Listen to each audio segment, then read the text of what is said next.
Assalamualaikum warahmatullahi wabarakatuh. Selamat datang kembali di My Own Story. Wah guys, apa kabarnya nih? Udah lama ya kita nggak ketemu di konten-konten video di channel gue ini. Tapi terima kasih untuk kalian yang selalu klik video ini untuk kalian tonton sampai habis. Dan seperti biasa, di My Own Story ini lagi-lagi gue mau share nih kisah mistis yang gue dapat dan pengalaman spiritual yang gue alami. Cuman ya balik lagi ya, ini terserah kalian mau percaya atau tidak, dan gue juga tidak menuntut kalian untuk percaya sepenuhnya atau ya it's okay gitu, mau percaya atau enggak silahkan, itu hak kalian masing-masing. Yang jelas di My Own Story ini berkali-kali gue bilang gue cuma mau sharing pengalaman yang gue dapat. Dan balik lagi ya, gue bukan indigo yang setiap saat tuh ngeliat segala macem tuh enggak. Jadi ada momen-momennya gitulah. Oke, kali ini gue mau cerita pengalaman mistis gue ketika gue camping di daerah Citalahap, Sukabumi. Dan silahkan disimak cerita ini sampai habis dan mungkin bisa sambil nemenin kalian tidur juga gitu ya. Jadi berasa didongengin.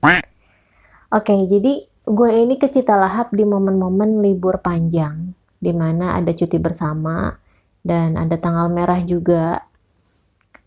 Gua ke sana satu mobil berenam, gua, suami gua, ada temen gua namanya Toge Arif, adik gua Raka, dan temennya tuh namanya Ewok. Mungkin kalian kalau misalnya lihat Instagram gua adalah di situ foto-foto gua camping di Citalahap. Jadi sebenarnya rencana gua camping ke Citalahap ini adalah bentuk dari tidak jadinya gua niat hiking. Jadi sebelumnya itu gue memang niat hiking ke Gunung Gede, tapi seperti yang kalian tahu, kemarin-kemarin ini dari bulan Mei Juni tuh Gunung Gede sedang tutup. Entah karena itu sedang ada pendisiplinan base camp, atau lagi dalam pemeliharaan. Ya itulah ya, pokoknya nggak jadi ke sana, sedangkan gue ini udah minjem tenda nih di anak-anaknya channel Besok Pagi. Jadi ya udahlah, karena udah terlanjur pinjem, gue putusin gue mau cari hidden camp. Jadi tempat camping yang benar-benar tuh tersembunyi gitu. Karena kalau misalnya rame-rame gitu, jujur gue agak kurang tenang juga. Karena kan kita tuh healing nyarinya yang tenang, yang damai, yang memang bisa nge-refresh jiwa dari sibuknya aktivitas. Akhirnya ngide lah gue ke Citalahap campsite. Yang mana nih untuk jalur dari Jakarta Tangerang dia masuknya ke Sukabumi. Dan di situ gue nggak lewatin jalur yang di Gmaps ya, karena katanya jalurnya itu parah banget jeleknya. Dan akhirnya gue lewat Purseda, terus Kebun Teh Cianten, tembus-tembus ke situlah pokoknya, Kebun Teh Nirmala, baru tuh ke Citalahap. Dan memang jalur itu tuh nggak ada di Gmaps ya. Kalau di Gmaps tuh udah keputus saja, karena memang kita tuh jalurnya tuh nembus hutan, jadinya nggak ada di Gmaps. Nah, nembus hutannya ini dari Kebun Teh Cianten sampai Kebun Teh Nirmala. Nah, kalian bisa bayangin waktu itu perjalanan kurang lebih 5 jam. Gue berangkat dari Tangerang jam 10 pagi dan sampai di area hutannya itu nih yang gue bilang gak masuk Gmaps itu sekitar jam 3 sore. Dan itu gimana ya, suasananya sih benar-benar sepi, gak ada orang, kanan kiri hutan lebat, tengahnya tuh cuma jalan batu kali, yang mana dia nih batunya nggak tetap secara permanen, yang kalau kita injek dikit batunya tuh geser pindah. Dan beberapa kali mobil tuh ada slip, nggak beberapa kali sih, sering banget mobil slip. Gue kesana bawa mobil Kalea karena gue pikir udah cukup tinggi ya, dan ternyata tuh enggak. Jadi tuh dia kanan kirinya itu bener-bener yang bolong atau legok dalam banget, dan yang bagian tinggi tuh di tengah. Biasanya kalau ada jalan yang kayak gitu dan menanjak, gue akalinnya zigzag, tapi ini nggak bisa karena jalannya satu mobil mau nggak mau yang bagian tinggi di tengahnya itu gue lewatin, dan itu sempet mentok ke bumper depan. Tapi ya gimana ya, namanya udah perjalanan kan, kita tetap semangat, kita tetap berjuang menghadapi jalur itu. Dan pertama kali kita ban slip itu, ternyata di samping kanan kita itu adalah pemakaman warga. Di sini ada temen gue sempet deg-degan juga, sempet was-was, sempet yang kepikiran, waduh ban slip nih. Udah gitu slipnya berasap kan, bannya nih kena batu. Ketika semuanya pada turun, sebelah kanannya itu udah yang makam. Gue sempet ada berpikir apa gue kurang misi-misi ya gitu. Akhirnya di situ ya udah semuanya diem. Kita coba dorong mobil dan berhasil nanjak. Tapi ternyata slipnya nggak di situ aja. Slipnya tuh banyak banget deh di setiap tanjakan yang bener-bener curam dan banyak bolongnya gitu ya. Jadi susah. Karena kan kita udah bawa beban 6 orang. Lebih-lebihnya lagi itu ada bawa barang-barang segala macam untuk camping. Ya udah sedikit-sedikit kita lewatin, masuk ke hutan, dan GPS pun hilang. Nggak ada sinyal gitu. Hilang sinyal, jadi ya udah kita mau nggak mau lurus aja sambil ya baca-baca lah ya dalam hati. Nah, tapi ketika melewati jalur ini, gue sempat melihat fenomena alam yang gimana ya, sempat dibilang pendaki, itu daun gerak sendiri. Padahal tuh ada penjelasan ilmiahnya, di mana si daun ini tuh kurang mendapatkan cahaya atau telat berfotosintesis. Makanya dia di antara dedaunan yang lain tuh cuma dia doang yang gerak sendiri. Dan geraknya itu kencang banget. Gini nih, misalnya ini daun ya. Geraknya gini. Sedangkan yang lainnya diem. Mungkin kalau misalnya orang yang nggak tahu teorinya itu pasti akan ketakutan.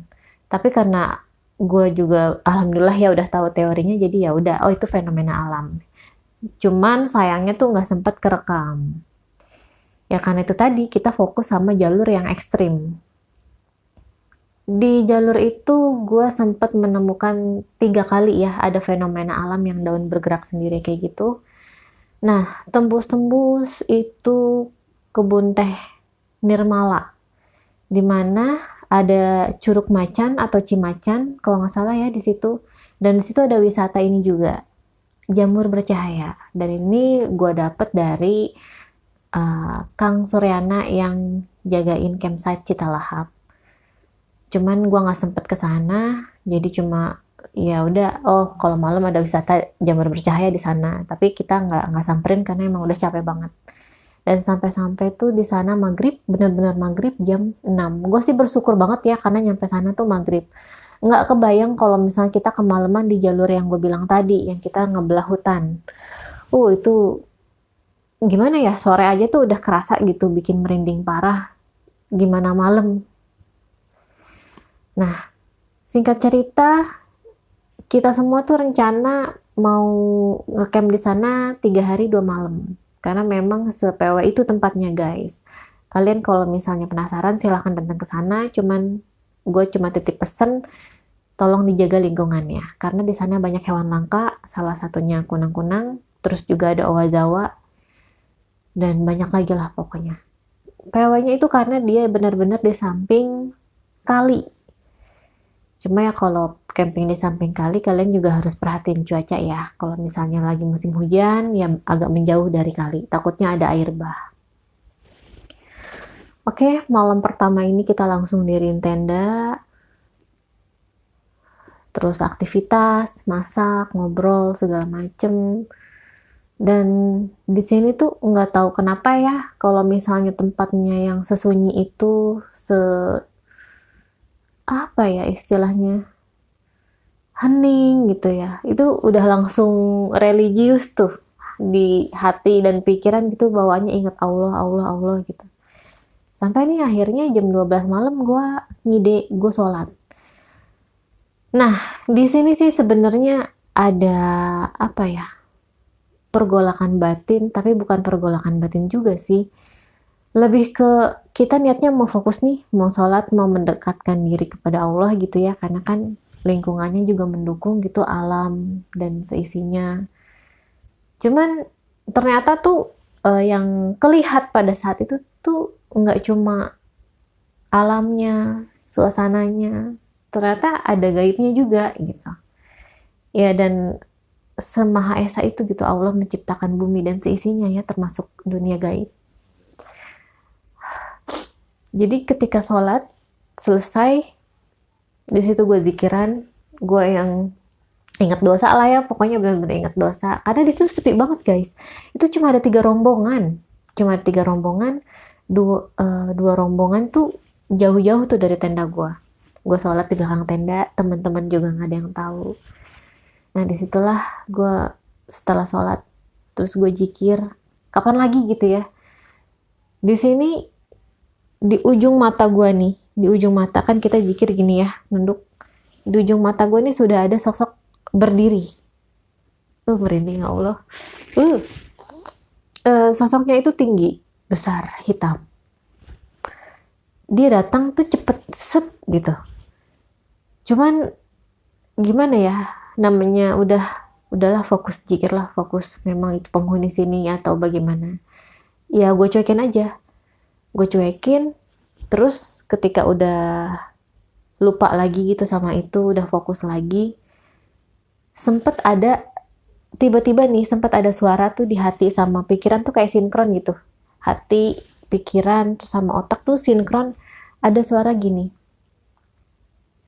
saya boleh nggak ikut kamu, kata dia. Enggak. Gue bilang, itu tuh gue langsung nyaut otomatis, enggak. Gue nggak mau, karena pikir gue apa ya, enggak lah, kalau misalnya emang dia udah di sini aja. Jangan yang ngikut-ngikut gitu, karena namanya diikutin kayak gitu tuh terkadang ngaruh ke mood pertama, terus juga ngaruh ke fisik, jadi lebih capek segala macem. Cuman nggak tahu ya kalau kalian tuh bagaimana, silahkan tulis aja kok di kolom komentar. Nah sesudah itu gue selesai sholat, gue rapih-rapihin mukena, sejadah, gue balik kanan, itu ada sosok lagi yang ngintip. Jadi tuh gimana ya, kelihatan mukanya sedikit karena ketutup rambutnya panjang banget, dia kayak ngintip begini nih. Ininya putih, kulitnya putih banget. Dia juga pakai jubah hitam, cuman ya gue udahlah, bodo amat lah. Pikir gue, udahlah gue kesini cuma mau refreshing, gue mau healing, nggak mau yang gimana-gimana gitu. Jadi ya gue mewajarkan aja. Untuk malam kedua sih nggak ada apa-apa, tapi di sini ada satu hal yang gue petik. Gue kan sebelum ke Citalahap itu gue doa dulu ya. Yang pasti gue doa dulu, gue maksudnya mau misi-misi gitu. Gue mau ke sana nih, gue kirim Al-Fatihah ya gitu. Gue tuh apa ya istilahnya, adab untuk penghuni sekitarnya lah. Dan di sini gue merasakan ketika gue udah misi-misi seperti itu, sebelum sampai sana, gue dikasih lihat sesuatu yang langka. Dari 3 orang rombongan berganti jadi rombongan yang lain, gue kan di sana 3 hari 2 malam. Itu nggak ada yang ditunjukin Owa Jawa. Nah, gue ditunjukin Owa Jawanya ini ketika udah mau pulang, sekitar jam 11 siang atau jam 12 siang gitu ya. Nah ini bener-bener cuma ada rombongan gue doang. Rombongan lain tuh nggak ada. Udah pada pulang mereka. Ada Owa Jawa, ada 2 kalau nggak salah yang bener-bener nyamperin kita itu di seberang kali.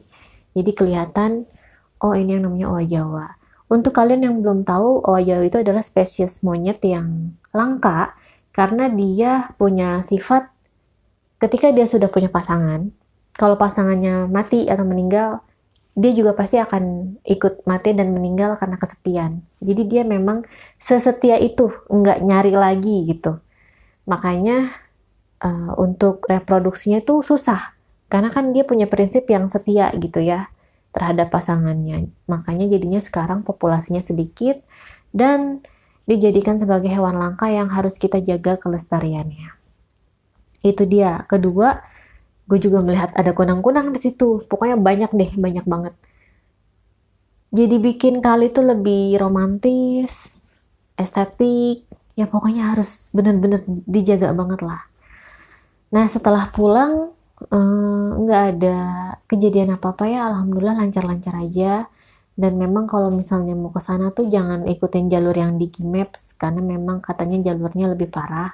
Gue juga ada sempet nanya ke beberapa rombongan yang datangnya dari jalur lewat Gmaps tuh memang benar. Jadi terlalu banyak lubang dan lubang itu dalam-dalam. Itu sekilas hal gaib yang gue dapet ya di Citalahap. Nah, setelahnya nih, karena gue nagih gitu untuk aktivitas outdoor seperti camping, ini gue ada ngide lagi gue camping di Megamendung Puncak ya. Jadi gue kesana bawa ponakan dan sepupu. Selebihnya ya cuma gue sama suami. Jadi kita berempat aja ke sana. Kita ke sana 2 hari 1 malam, tapi nggak ada kejadian apa-apa. Fine-fine aja. Cuman ketika pulang nih, baru banget berasa. Jadi ketika sampai rumah, 2 hari setelah sampai rumah, mulai ada gejala fisik yang gue alami, yang gue tandai sebagai interaksi. Jadi tuh gue sering banget nih rep-repan. Ketika rep-repan itu, badan gue bergerak. Jadi gue kayak mental gimana ya kalau dijelasin. Gue melihat badan gue sendiri, itu bergerak, nari-nari, kayak cerita gue diikutin sinden dulu. Nah, di sini di kuping gue nih, itu kedengeran banget suara lagu Jaipong, tapi itu lagu apa ya, kayak lagu-lagu Jaipong, lagu sinden gitu, tapi yang bahasanya tuh bahasa Jawa. Bahasa Jawa itu jelas banget gitu. Nah, dari sini gue yang, aduh, kenapa nih badan? Udah yang aneh lah pokoknya.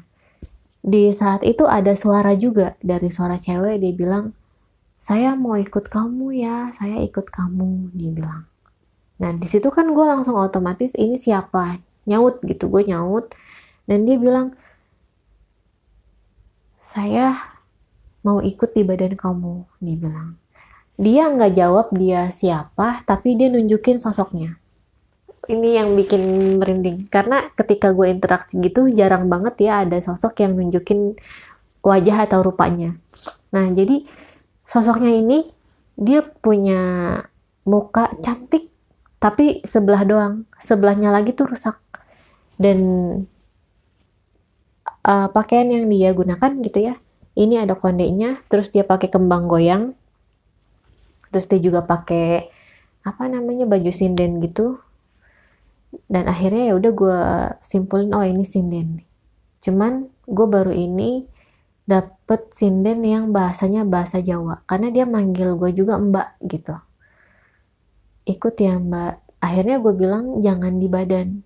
Kalau di badan saya capek, gue bilang gitu. Di luar aja silakan, kalau menurut saya silakan. Nah itu kejadian anehnya, dan itu gue rep-repan lumayan lama. Sampai akhirnya ini suami gue nyadar sendiri, kok gue tidurnya aneh nih bilang. Cuman yang namanya suami gue juga udah tahu itu adalah gejala psikis gue ketika gue interaksi sama makhluk-makhluk astral seperti itu. Jadi ya udah akhirnya dibangunin, terus baca-baca doa. Setelah itu ternyata ada lagi guys, ada laginya gini. Ini gue nggak tahu ya, ini adalah sosok yang dari camping Megamendung atau memang sosok yang gue temui di jalan secara tidak sengaja atau dari mana gue nggak tahu. Tapi yang jelas ini bikin gue resah karena ketika gue mengalami kejadian mistis ini, gue sedang berada di rumah mertua.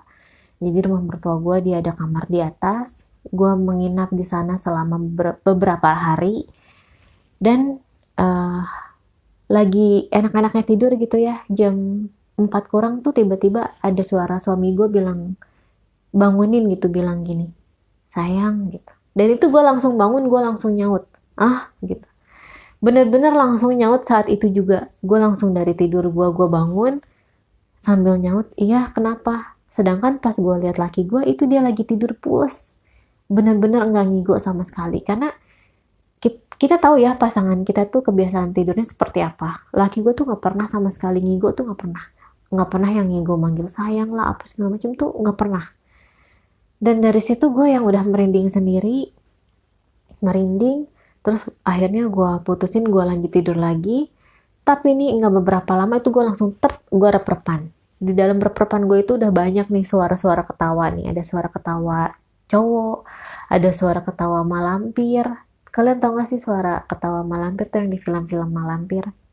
Kalau suara cowok tuh yang ho ho ho ho gitu. Kalau yang suara nenek-nenek itu kayak suara persis banget. Ketawanya mirip suara ketawa film malampir. Nah, dari sini nih gue yang udah, aduh ya Allah ini apa lagi gitu. Udah langsung baca-bacaan karena kita udah pasti punya feeling tuh. Wah ini nggak enak nih ke badan. Wah ini negatif nih energinya. Ini bentrok nih sama gue. Ketika gue udah menyadari itu, biasanya gue udah langsung baca-baca ayat kursi lah, apa segala macam yang gue bisa. Dan gue memaksakan diri untuk bangun. Nah, ketika udah bener-bener bisa bangun, baru tuh gue doa lagi segala macam, minta lah ke Allah, maksudnya dijauhin dari hal-hal yang kayak gitu. Dan alhamdulillah nggak ada kejadian lagi kayak gitu. Nah, tapi nih ada satu yang bikin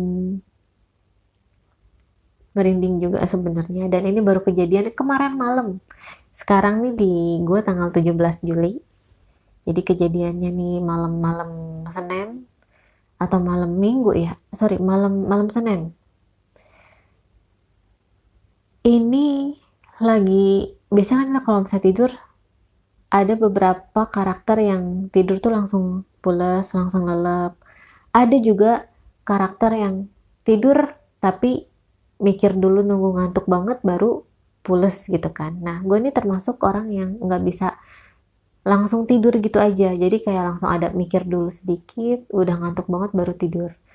Nah, ini ketika gue udah yang langsung tutup mata, tiba-tiba aja nih deng gitu. Ada sosok di depan gue. Tapi gue nggak ngelihat pakai mata ini ya, mata fisik ya. Itu lebih ke dari sini aja nih, sinkron nih hati sama ini nih otak. Kok tiba-tiba ada kebayang pocong.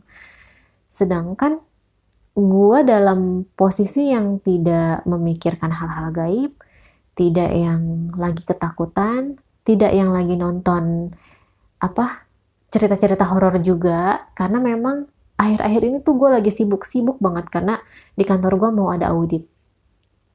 Nah, akhirnya gue coba nih berinteraksi, gue tanya, kamu datang mau ngapain? Gue bilang, itu kita kalau udah kayak gitu tuh, itu bisa sebenarnya dari hati aja gitu, ngomongnya dalam hati, dan itu nanti pasti akan ada jawabannya.